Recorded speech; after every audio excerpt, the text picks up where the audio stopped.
हम बात करेंगे ल्यूकोसाइट्स के डिसऑर्डर्स की। यहाँ पर दो तरह के डिसऑर्डर मुख्य रूप से हो सकते हैं। पहला डिसऑर्डर्स जिसमें कि डब्ल्यूबीसी का काउंट एब नॉर्मली लो हो गया है, कम हो गया है, जिसे हम ल्यूकोपेनिया। और दूसरा जब एब नॉर्मल डब्ल्यूबीसी का कंसंट्रेशन बहुत ज्यादा हो गया है। ये मुख्य रूप से कैंसर के केस में होता है। तो कैंसरस केस में एबनॉर्मल डब्ल्यूबीसी का प्रोडक्शंस काफी ज्यादा हो जाता है। आते थोड़ा सा शॉर्ट में पढ़ते हैं ल्यूकोपेनिया के बारे में। ल्यूकोपेनिया, पेनिया जो वर्ड है वो पॉवर्टी मतलब कि गरीबी को इंडिकेट करता है। मतलब ल्यूकोपेनिया में डब्ल्यूबीसी का कंसंट्रेशन काफी कम हो जाता है। एब नॉर्मली लो कंसंट्रेशन हो जाता है डब्ल्यूबीसी का। इसका कारण है मुख्य रूप से ड्रग इंड्यूस, मतलब किसी ड्रग के सेवन के कारण डब्ल्यूबीसी का लेवल कम हो जाता है, जिसमें कुछ ड्रग्स हैं एंटी कैंसर ड्रग और ग्लूकोकोर्टिकॉइड्स एजेंट्स। ग्लूकोकोर्टिकॉइड्स एजेंट्स में वो ड्रग्स जो कि इम्यूनिटी को सप्रेस करने के लिए जाने जाते हैं। अब हम बात करते हैं ल्यूकेमिया की। यदि हम बात करते हैं ल्यूकेमिया की, तो ल्यूकेमिया में हम यदि लिटरली समझें तो इसका मतलब होगा कि वाइट ब्लड्स या एक कैंसरस कंडीशंस में इन्वॉल्व होने वाले वाइट ब्लड सेल्स जो कि एबनॉर्मल होते हैं और ओवर प्रोडक्शन होता है उनका। कोई भी ल्यूकेमिया यदि हम उसे ट्रीट नहीं करेंगे, किसी भी टाइप का ल्यूकेमिया, तो वो फैटल हो सकता है, घातक हो सकता है, जिससे हमारी जान भी जा सकती है। रेनिगेड ल्यूकोसाइट्स के बारे में बात की जाए, यदि हम बात करें कि ल्यूकेमिया में उसका नाम कैसे दिया जाता है, तो यहाँ पर दो तरह के ल्यूकेमिया का नाम दिया हुआ है।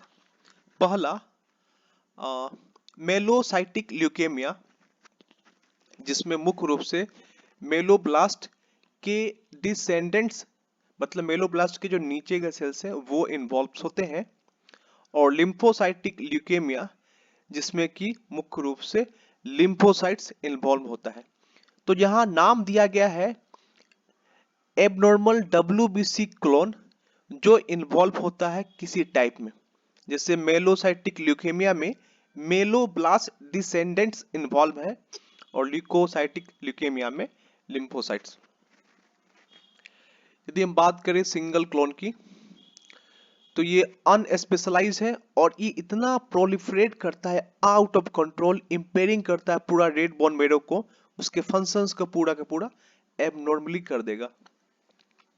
ये ल्यूकेमिया भी दो तरीके से होता है। एक्यूट ल्यूकेमिया, जिसे हम कह सकते हैं क्विकली एडवांसिंग, मतलब बहुत तेजी से बढ़ना, एकदम क्विक बढ़ जाना ल्यूकेमिया। और क्रोनिक ल्यूकेमिया, जिसे हम कहते हैं स्लोली एडवांसिंग, धीरे धीरे बढ़ना।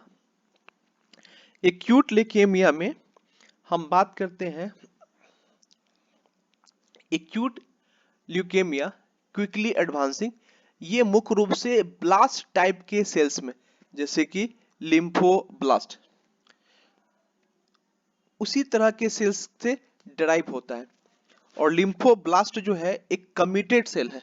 हम यदि बात करेंगे प्रोडक्शन ऑफ डब्ल्यूबीसी में, तो स्टेम सेल्स के बाद कमिटेड सेल्स, और कमिटेड सेल्स के बाद डेवलपमेंट पाथवे, और उसके बाद एक मैच्योर डब्ल्यूबीसी मिलता है। तो कमिटेड सेल्स में ब्लास्ट सेल्स आते हैं, जैसे कि मेलोब्लास्ट, मोनोब्लास्ट और लिम्फोब्लास्ट, ये कमिटेड सेल्स है। जस्ट हेमोसाइटोब्लास्ट के बाद मेलो मेलोवाइड स्टेम सेल्स और लिम्फोइड स्टेम सेल्स, दो स्टेम सेल्स है, जिससे स्टेम सेल से लिम्फोइड स्टेम सेल से लिम्फोब्लास्ट बनता है। तो ये ब्लास्ट टाइप के सेल से बनता है, जैसे कि लिम्फोब्लास्ट, और मुख्य रूप से बच्चों को ही अफेक्ट करता है एक्यूट ल्यूकेमिया। क्रोनिक ल्यूकेमिया की बात किया जाए तो थोड़ा लेटर सेल स्टेज में, जैसे कि मेलोसाइट्स में, ये मेलोसाइट्स डेवलपमेंट पाथवे में आता है और मुख्य रूप से बूढ़ों को ही अफेक्ट करता हुआ देखा जाता है। ल्यूकेमिया में हम यदि बात करें तो रेड बोन मेरो पूरे तरीके से कैंसरस ल्यूकोसाइट से, जो कि एक एबनॉर्मल ल्यूकोसाइट से ऑक्युपाई हो जाता है, भर जाता है, और यही इमेच्योर नॉन फंक्शनल डब्ल्यूबीसी जो है वो ब्लड स्ट्रीम में जाकर रिलीज होता है। रेड बोन मेरो में कैंसरस ल्यूकोसाइट के ऑक्युपाइड होने के कारण, ओवर क्राउडेड होने के कारण अदर लाइन का प्रोडक्शन, जैसे कि डब्ल्यूबीसी के अलावा आरबीसी का प्रोडक्शंस और प्लेटलेट्स का प्रोडक्शंस भी अफेक्ट होता है, क्योंकि ये तीनों चीज रेड बोन मेरो में ही मुख्य रूप से बनते हैं।